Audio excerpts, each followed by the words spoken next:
I have the privilege of welcoming on stage with me today Dr. Magalie, Emile and Tara Bracken. And so as I read your bios, please join me on the stage. Dr. Magalie Emile is a drug development research scientist with over 15 years experience in biomedical research. She is currently the CEO of Diversified Research Associates, a life science consulting firm specialized in providing clinical research support services in product safety, risk-based mentoring, and regulatory compliance to the biopharmaceutical industry and federal sector. Magalie is passionate about addressing global health disparities, particularly research in underrepresented populations, promoting women's health and rare diseases. How cool is that? Magalie is also an investor, community activist, and diaspora strategist. She's the co-founder of the Haiti Renewal Alliance, a nonprofit based in the DMV area committed to promoting business development, entrepreneurship, foreign and diaspora direct investment for the socioeconomic development of Haiti. Whew. Magalie's philosophy is promotion of trade over aid for the eradication of poverty and building sustainable institutions through leveraging diaspora human and financial resources. Dr. Emile holds a doctorate in pharmaceutics from Howard University, bachelor's from Temple University, and postdoctoral research fellowship training from Rutgers University, among other clinical research training, certifications, and publications. Help me welcome Dr. Magalie.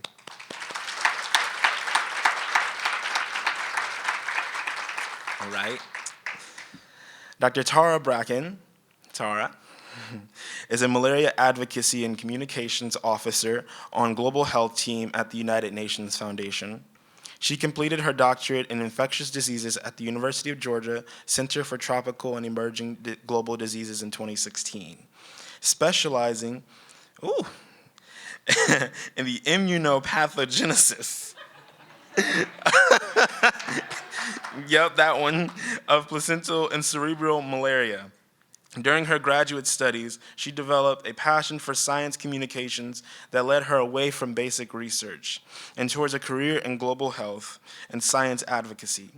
In previous roles, Tara aided communication and advocacy efforts around vaccine hesitancy and neglected tropical diseases at the Sabine Vaccine Institute, and advocated for basic science funding at the U.S. National Science Foundation. Please help me welcome Dr. Tara Bracken. Thanks for coming out this morning.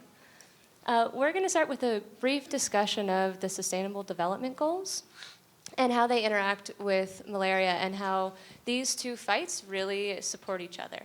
So there's a way in which ending malaria contributes to basically every single Sustainable Development Goal. There are a few that are fairly obvious, like, for example, good health. That's fairly straightforward. But there are a few, like no poverty. Malaria is a disease of poverty. It disproportionately affects those who are in poverty, and it works to keep them there.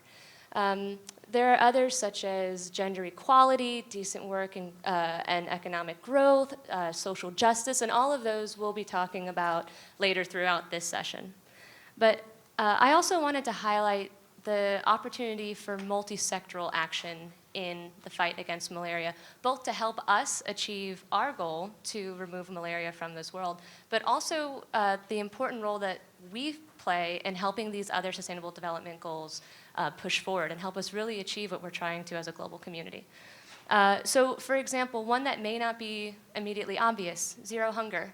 One, malnutrition impacts how you're able to fight malaria, but also on the other end, there are a lot of efforts to increase rice production, for example, in Africa, to really help with food security, make sure that people have the food that they need to really be successful and participate in the workforce.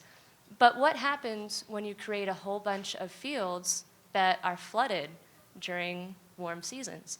You create mosquito breeding grounds. And there's a lot of evidence that shows, not so much in Southeast Asia, but in sub-Saharan Africa, you're going to increase the number of malaria vectors and potentially increase malaria transmission in areas of moderate transmission. And so we really need to speak with the people who are trying to increase rice production and make sure they're using malaria-smart methods as they do this. But on the other hand, as we're working to create malaria-smart methods, they actually might hurt the climate change role. So it might actually increase carbon emissions if you do things in a malaria-smart way. And so these three communities really need to be talking to each other, because there is a good solution that will help all three goals. But unless we're talking to each other and really working with each other, we might not even know that we're creating problems for each other, where we really could be helping lift each other up and advance each other's goals. Another really good example is Industry, Innovation, and Infrastructure, Sustainable Development Goal 9, and number 11, Sustainable Cities and Communities. There are a lot of ways that you can build cheap but malaria-smart housing to help prevent malaria transmission without having to increase IRS, without having to increase bed net distribution. You can really build it into these cities as we see this insane urban growth across the entire world. And just the last one that I'll point out, because this is really relevant to you guys, is clean water and sanitation. It's very easy when you're creating clean water sources and latrines, which are very, very important for health, particularly in areas where they haven't had it before, to accidentally create mosquito breeding sites. And you can accidentally create an increase in malaria transmission when you're trying to decrease disease by providing clean water and good latrines. And so again, this is another great example where these communities really need to be talking to each other. We need to be reaching out to each other to make sure that we are lifting each other up and not accidentally creating problems at the same time that we think we're providing solutions. And inevitably, there's a pretty straightforward way to achieve both of our ultimate goals, as long as we're aware that these situations even exist. So with that, I'll pass it off to Dr. Magalie. Maggie is fine. First, I feel so moved by your speech. I just want to say that don't take creating a table or a space at your own table lightly. I'll start with that, because I was born in Haiti and migrated here when I was 3 years old, with my parents, of course. And so the diaspora community, which are individuals that are born in another country that migrate to a country such as the United States or in the European regions, we have our own sort of fight. And creating that table within the international community is a space that we're constantly in battle with. And so I think that it was very powerful to me, because our organization has been really trying to work towards how can we integrate with the international framework in meeting these sustainable development goals, and can we have a seat at that table, because, hey, I'm from that country. You know, I see what's happening in Haiti, and I would like to be able to sit at the table and make those decisions, and at least be that extended voice for my people and not let other people make those decisions. And so it resonated with me a lot, because there are almost 2 million Haitians living abroad and almost about 1 million in the United States. And so when I think about what should we be doing to advocate on behalf of Haiti, which I will not repeat on this stage, that we're constantly considered the blah, blah, blah, blah of the world, of the Western Hemisphere, it really infuriates me. And so we founded the organization Haiti Renewal Alliance to really change that narrative from an aid-dependent, poverty-stricken nation, which with rich, amazing history, to a country that is empowered and really driven by trade and a strong economy. Because Haiti was the second republic. We gained our independence, okay? The first Black republic, we gained our independence, and we've been around for over 200 years, like the United States, and it's kind of like United States, Haiti. How is that possible? Well, that's a whole another history session, and I won't get into. But the point is, we need to take ownership of that, of changing our own narrative. And so what is my role? Each day I wake up, I say, what is my role in doing that? So first of all, Diaspora, if you're not aware, Diaspora globally sent close to, according to the World Bank, almost $700 billion annually to their countries of origin. So we are the largest donor, and that's only, just so that you know, low and middle income nations. Haiti specifically, Haitian diaspora, we sent $3.2 billion in 2018. And so that is a really powerful number, and why? It's because official development assistance, ODA, and also foreign direct investment, we surpassed that. And so why is it that we don't have a seat at the table? I give more money than USAID, so why am I not at the table?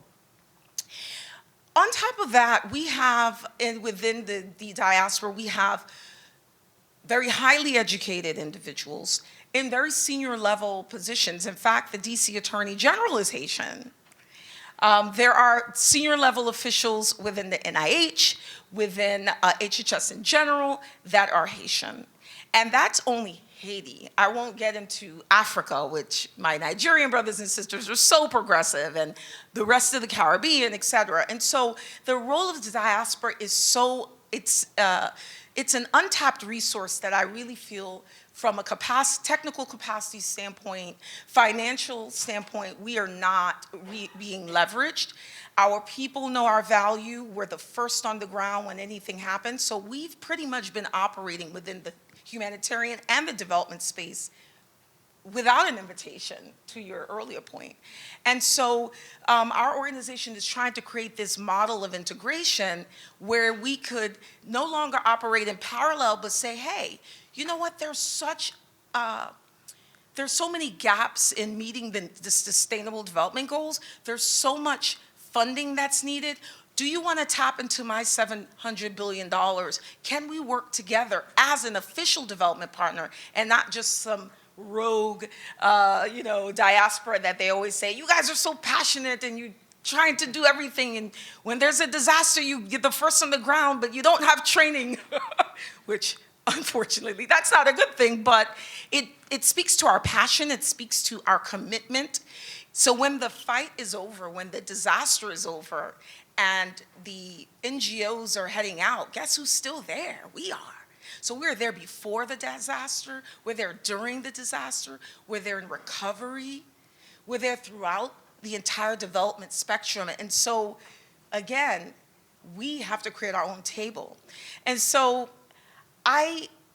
in looking at Haiti as a specific example, health, and I want to tell you, thank you so much for being ambassadors of health, champions of health, because health is something that is really important to, obviously, all of us here. There's a strong correlation, a strong relationship between health and development. Let's just look at what's happening right now. I mean, just on the drive here, my husband and I we were listening to NPR, and they were saying how, there was a case of, coronavirus found in Maryland, and another case in DC.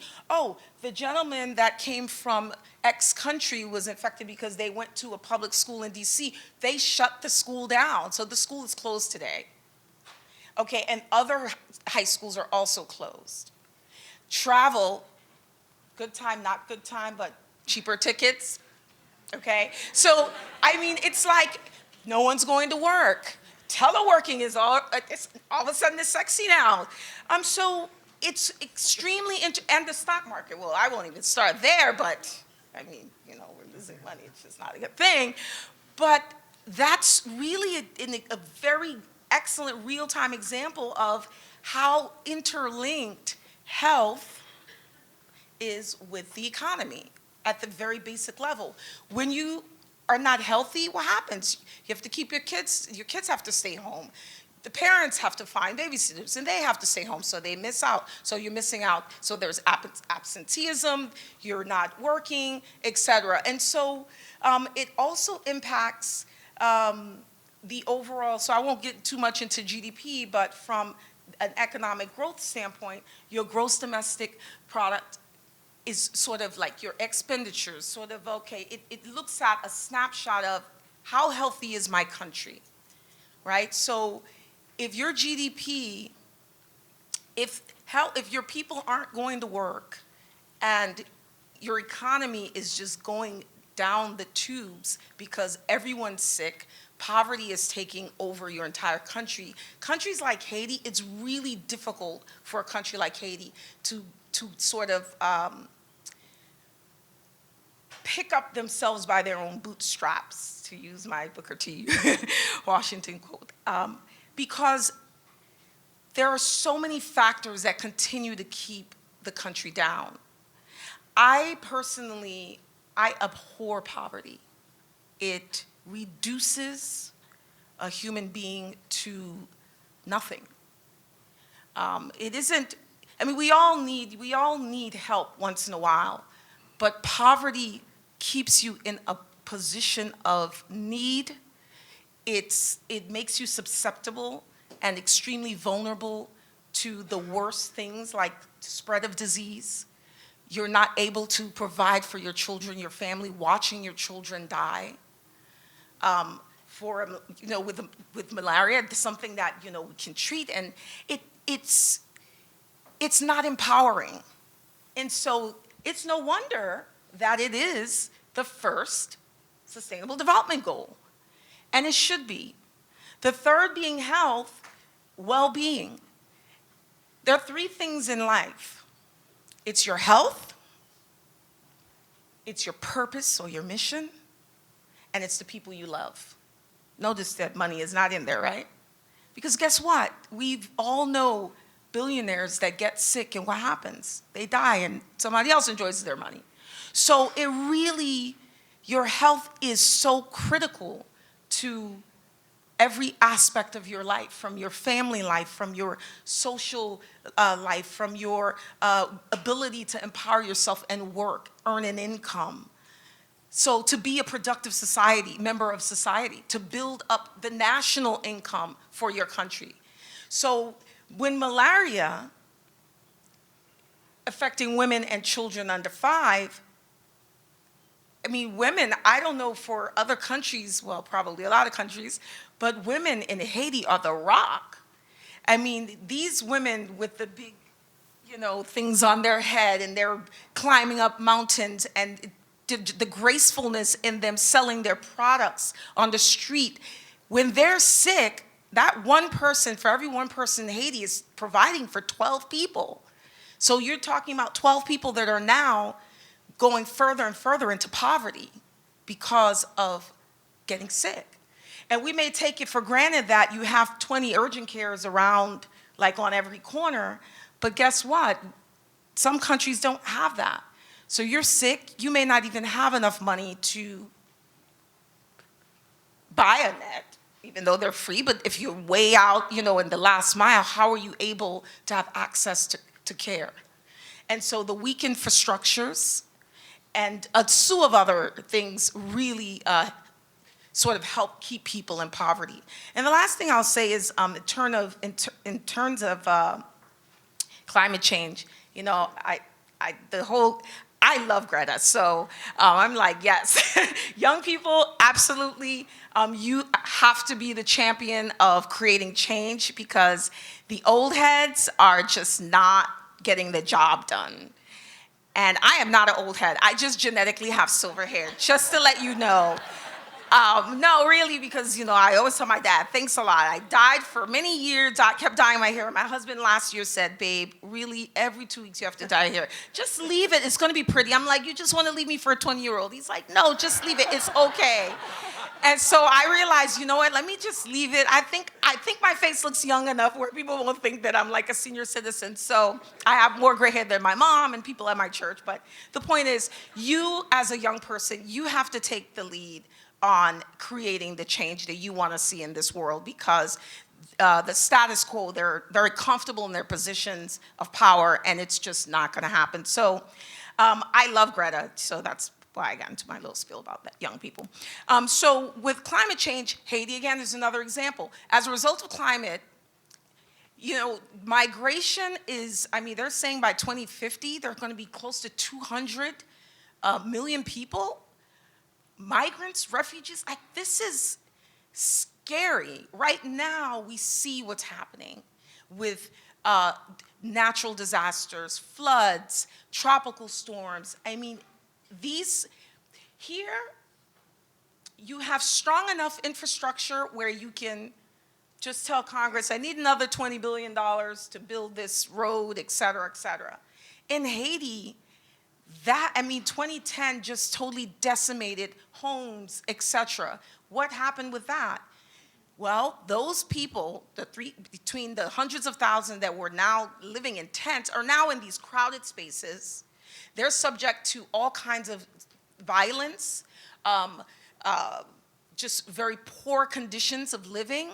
So they're not really thinking about putting a net to protect them from malaria or anything. They're just thinking about, how can I survive every second living under this tent? And some of them, believe it or not, this happened in 2010, are still living in tents. And then 2016 happened with Matthew. I mean, it's like, my poor country can't get a break. It seems like there's a constant natural disaster that keeps coming over and over and over again. And so the ability to bounce back with weak infrastructure and limited capacity and resources makes it very difficult for poor nations to really get out of poverty and be strong nations and be healthy, nations when you have issues around climate change. So I'll stop there. I will say that I am so blessed and grateful for the NBN and the Malaria Zero Alliance, the alliance partnership, and I won't list all of the partners so that I don't miss any, but I am really grateful that they created this opportunity for Hispaniola, which really is Haiti and the Dominican Republic, because those are the two remaining countries in the Caribbean that are endemic to malaria. So this is very serious for us in the Haitian diaspora, because we feel like we really need to get on the boat with pushing for this so that we can also eliminate malaria in the Caribbean. So thank you so much, and I'll stop talking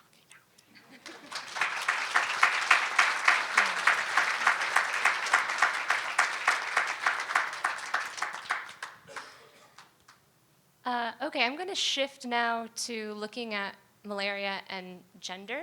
As Maggie greatly pointed out, there is a really important role for women in a lot of our communities. Sorry. Okay. I'll start with the video.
So I'd actually like to start this conversation by making it clear that when we talk about malaria and women, we very, very frequently talk about pregnant women. And the reason for that is that they are more susceptible to malaria, and there are huge downstream impacts of a pregnant woman getting malaria. But that's not to say that pregnant women are the only women that are impacted by malaria. Part of this problem, the way that we need to look at malaria through a gender lens, is that there's actually not a lot of data about the gender impacts of malaria. There are basically no sex disaggregated data being systematically and regularly collected on the impact of malaria on women versus men, anywhere in the world except for in pregnant women and in preventing malaria in pregnancy. And that is something that actually the community has been talking about a lot recently and has been working to move forward. But I just wanted to make that clear, that please don't think that the reason we talk about pregnant women in this context so much is because they're the only population that need to be considered. So, like I mentioned, pregnant women are more susceptible to malaria for a lot of reasons that have to do with the parasite and antigenic variation that we can get into some other time if you want to come find me. But the real problem with malaria in pregnancy is partly impacts on the mother. In low transmission areas, the mother is at greater risk of preeclampsia, severe anemia, and other issues that really affect her health. But in high transmission areas, that's probably less the case. The mom can be completely asymptomatic. The real problem is these parasites go and they bind to the placenta, and they basically inhibit the placenta's ability to transfer nutrients to the baby and waste away from the baby. And so that leads to low birth weight, that leads to fetal growth restriction, and that can very often lead to stillbirth, particularly when there's high levels of malaria infection. And in fact, according to the last World Malaria Report, it was almost 900,000 stillbirths in sub-Saharan Africa were attributable to the mother having a malaria infection. And despite this really, really heavy burden, we had about 80% of women in sub-Saharan Africa having access to antenatal care. But of those, only about 30% of women were getting the 3 recommended doses of intermittent preventative treatment in pregnancy that the WHO recommends to keep pregnant women safe. And so there's this huge gap. It's getting better. The year before, we were at about 22%. The year before, we were at about 15%. So we're seeing an increase, but 30% is still way less than we need to have these women really be safe and keep their babies safe. And at the same time, having an 80% coverage with antenatal care, that means that there's a huge number of women that we could be having access to, that we could be getting this treatment to, and that for one reason or another we're missing. So that's a huge focus in the malaria community, protecting pregnant women.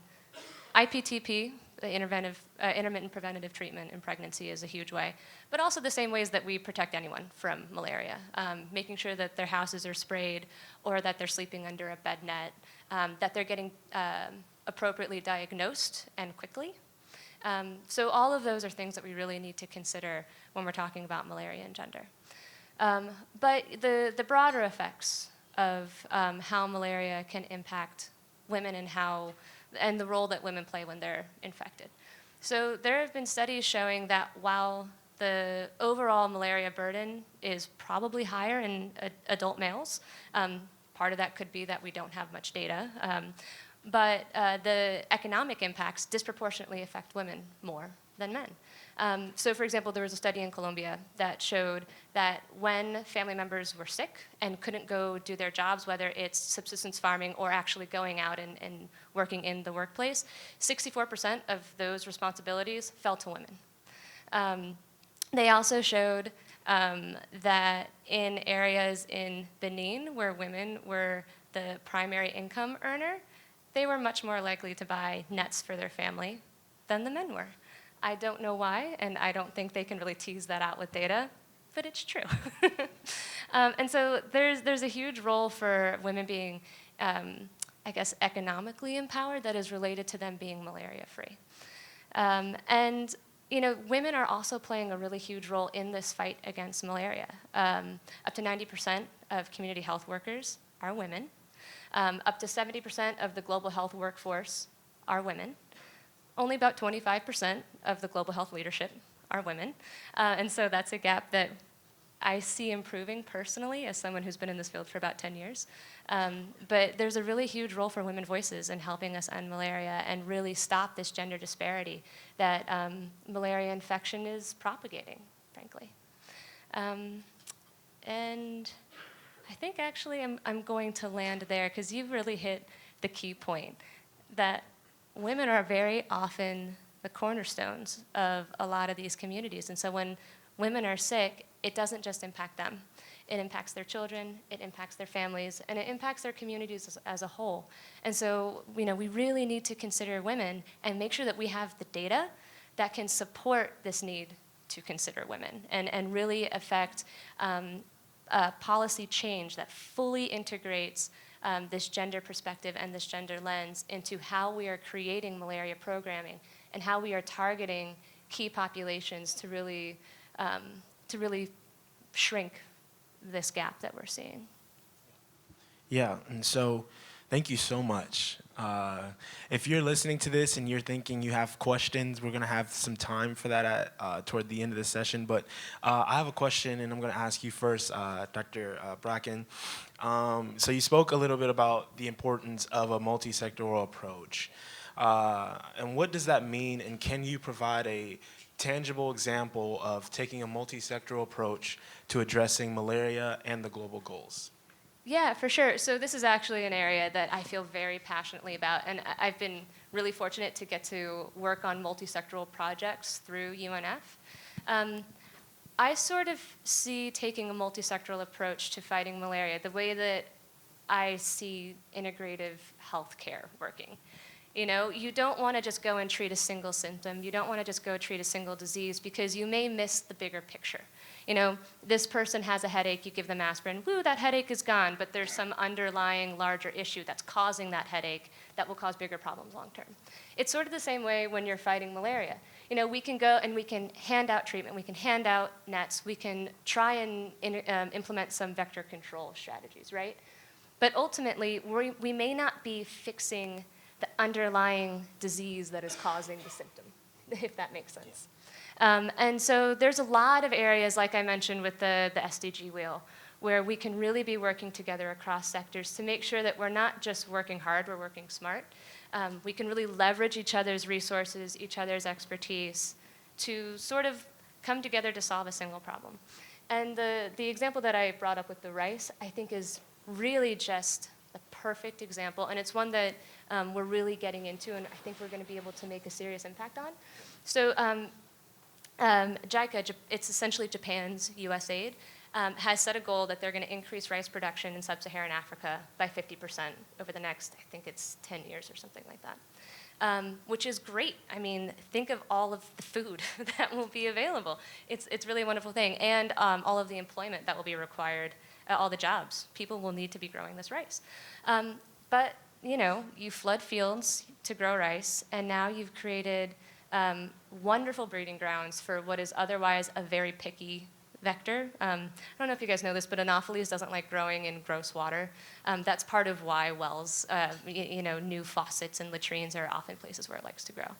And so there's a very simple, straightforward way to get around that from a malaria perspective.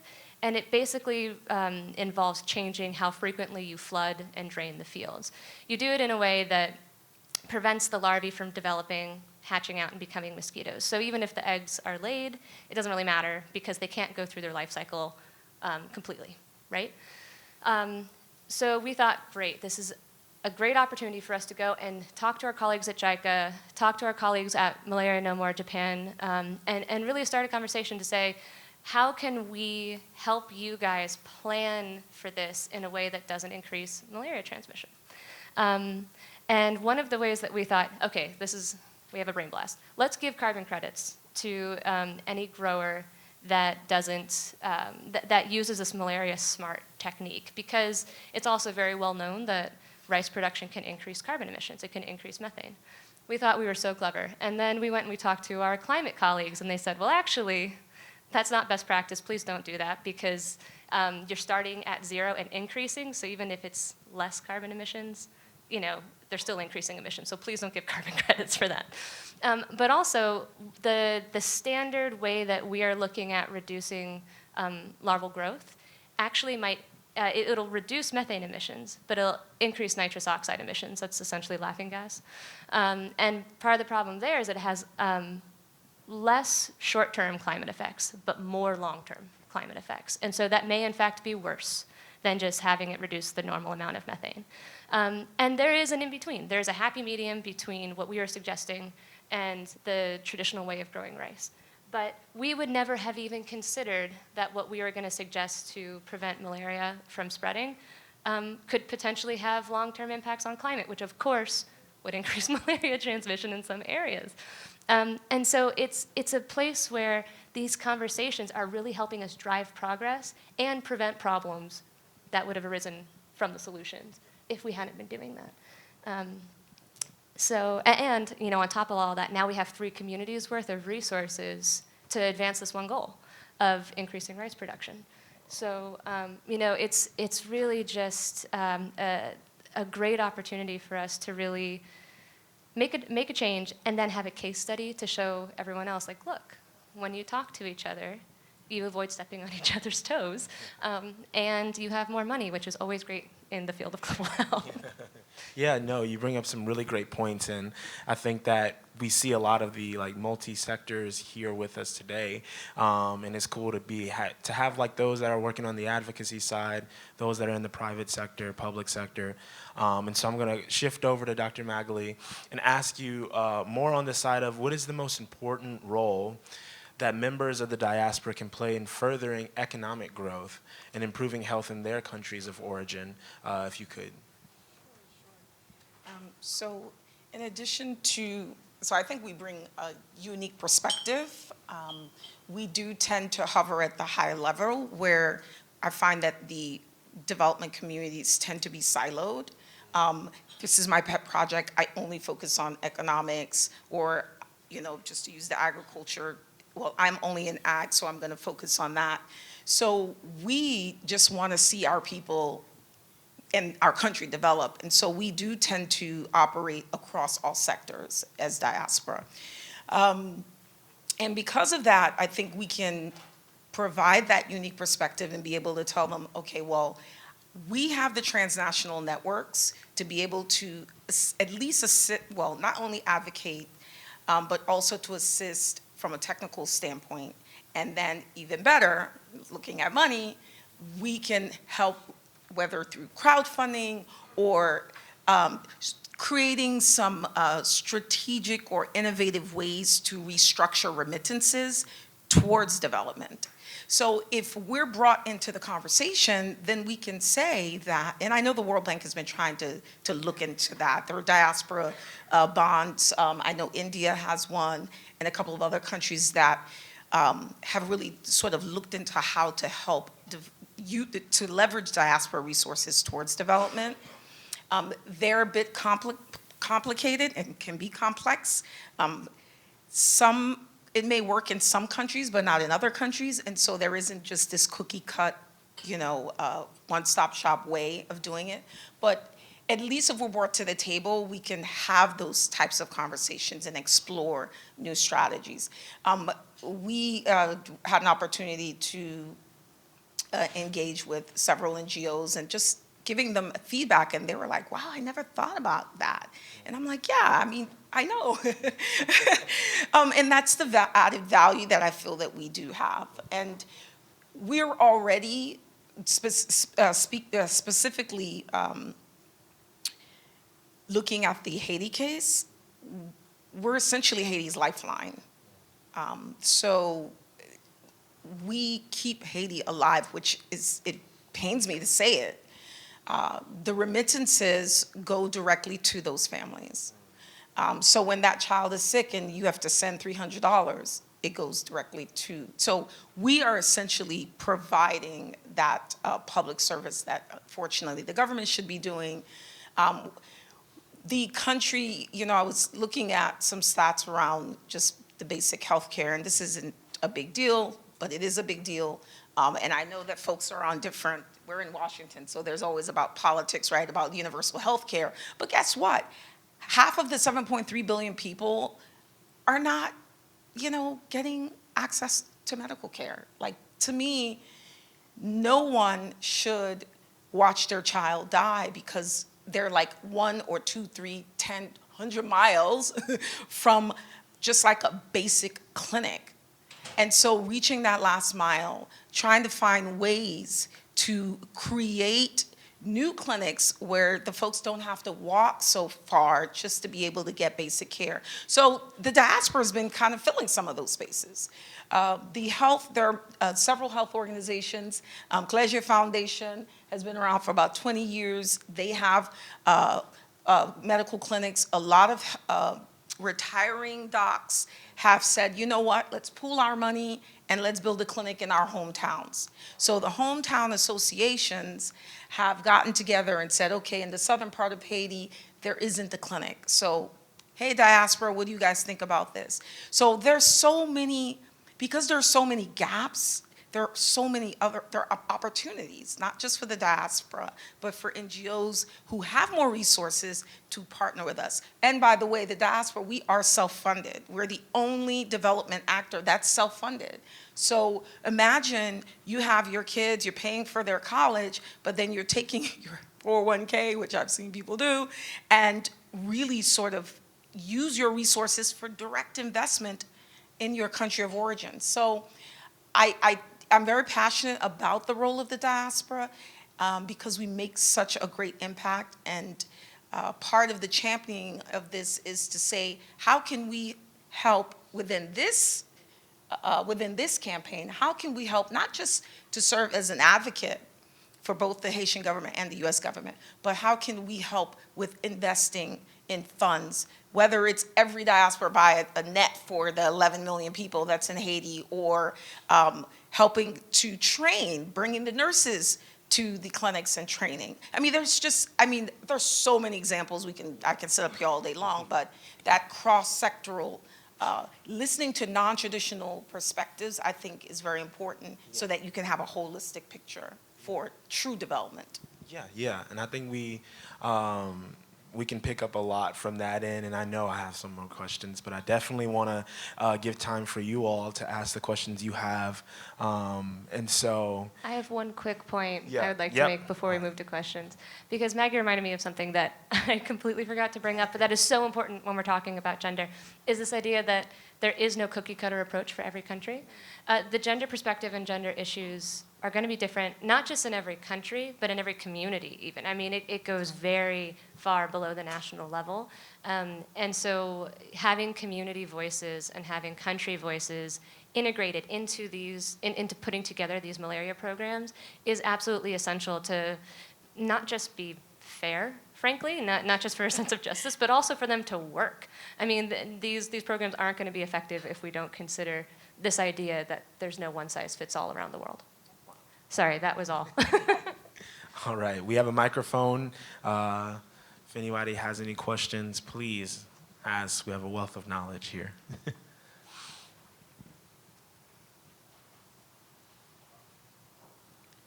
All right. We have a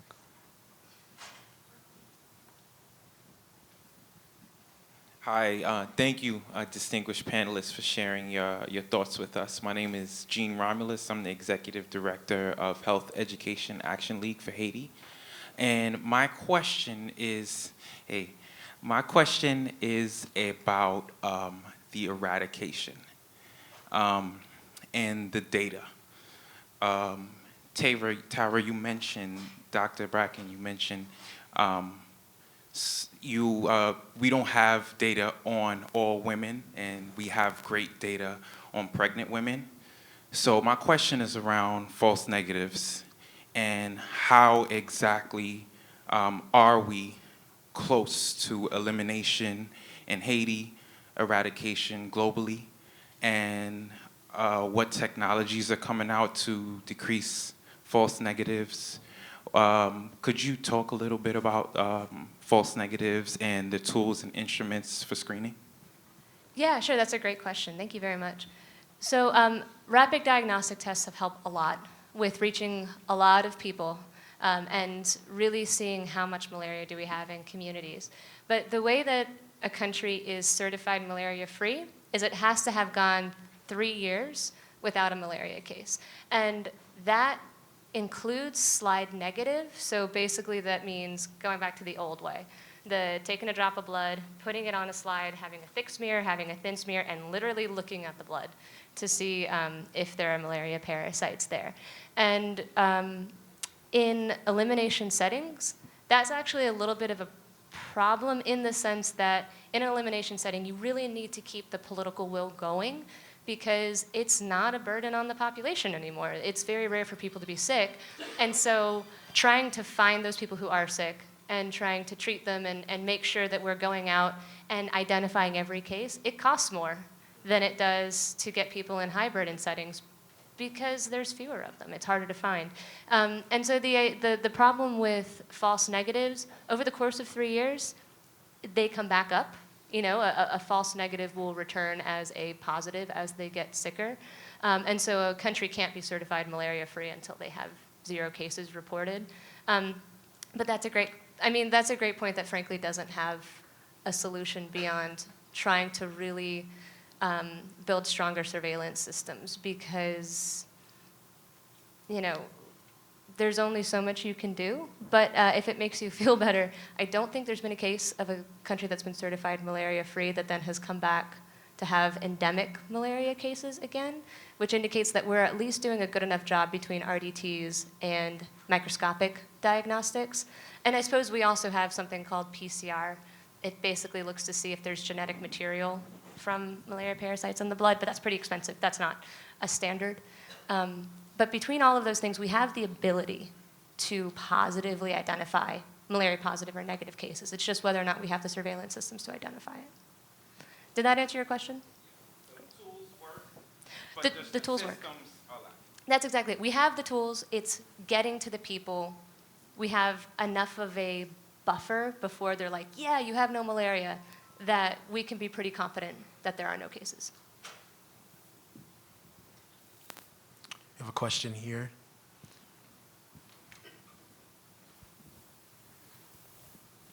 I hope this is the right place to ask this question.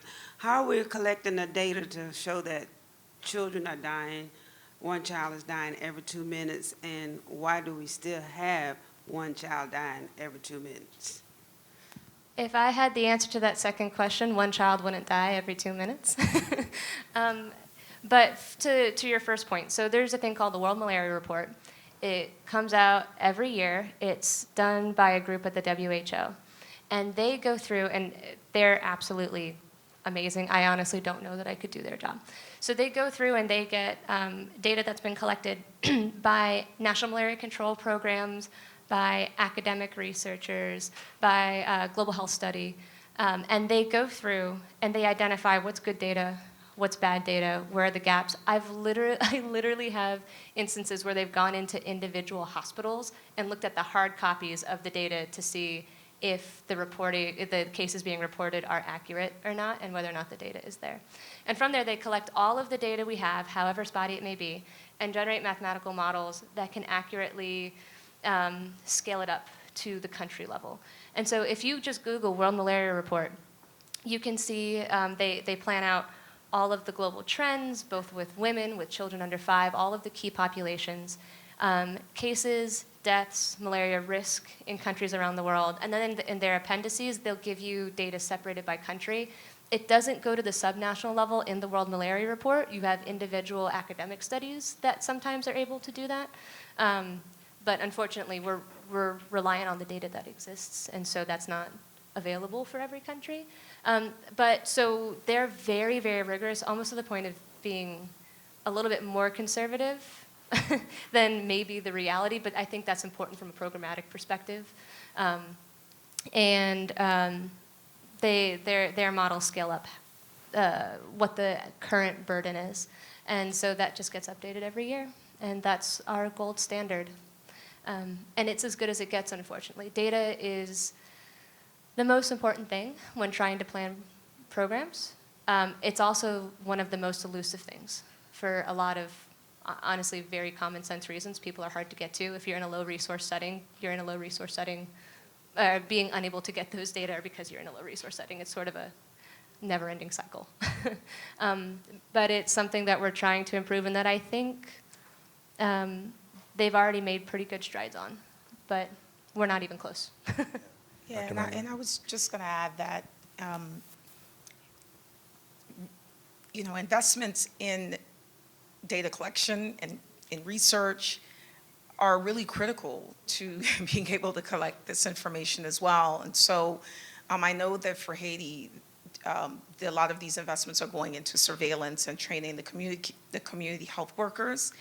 But again, if you don't, in resource very poor or weak infrastructure countries, getting that information sometimes, to find out how many cases you have. I mean, thanks for sharing that information, because I know that that in Haiti, the cases have been reduced by 50%, but how are we going to continue to gather that information if, without the funding, I mean, there's no way you're going to get that data. And so people can keep being infected and you'll have more cases.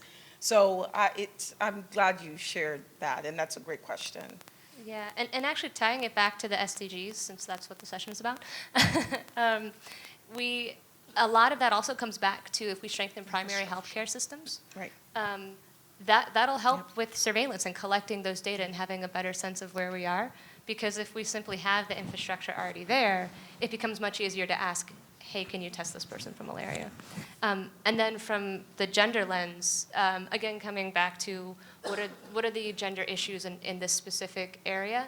In some places, we may have underreporting of malaria cases in women, either because they have to ask their husband permission to go seek treatment or to go see a doctor or to go get diagnosed. Or in some cases, they're not comfortable going to a male healthcare provider, but that's the only healthcare provider that's available. I mean, there's a lot of gender-related issues why we may have poor reporting for women specifically, beyond the ones that affect all genders. And building strong surveillance systems and also socializing the fact that this is not something to be stigmatized. This is something that needs to be fought with a really empathetic and community-oriented, I guess, focus is a good way to improve data. All right, we have a question here. Hello, my name is Donna, and originally I come from an African country, and I've seen how corruption affects development. And so I was wondering, is there methods being used where, they don't let corruption affect, people misusing the resources, like, for instance, making the people who need them pay something when in reality those things were supposed to be free to them. So I was wondering if there's methods for that. I know that the answer is yes, but I'm the wrong person to speak to that, unfortunately. I'm sorry. If you like, I can talk to one of my colleagues. Oh, there you go, Olivia. Okay.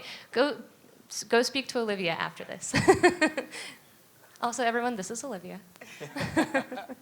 Yeah, the Diaspora has its own conspiracy theories about government corruption. That's probably not politically correct to discuss. But yeah, I mean, I'm sure that donors and health operators within the countries, this is on their radar. I mean, they're very familiar with the cultural, context. And so I'm sure that they create those probably off the record sort of activities to ensure that they're on. And you just have to be transparent and have open communication. I think yesterday, I believe it was Elizabeth that was talking about how, in some countries when you have,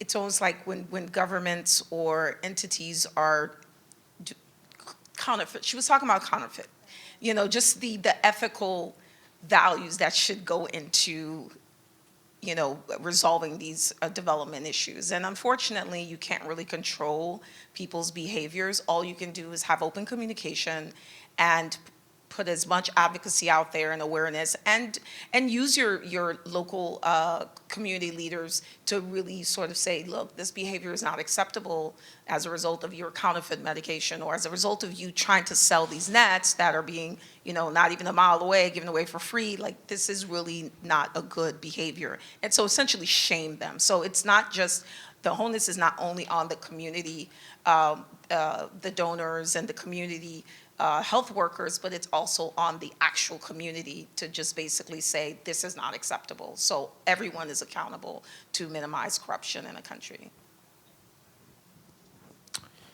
All right. All right, cool. Well, let's give them another hand for coming out, and thank you so much for joining us on the stage. And And thank you for moderating. Oh, yeah, yeah.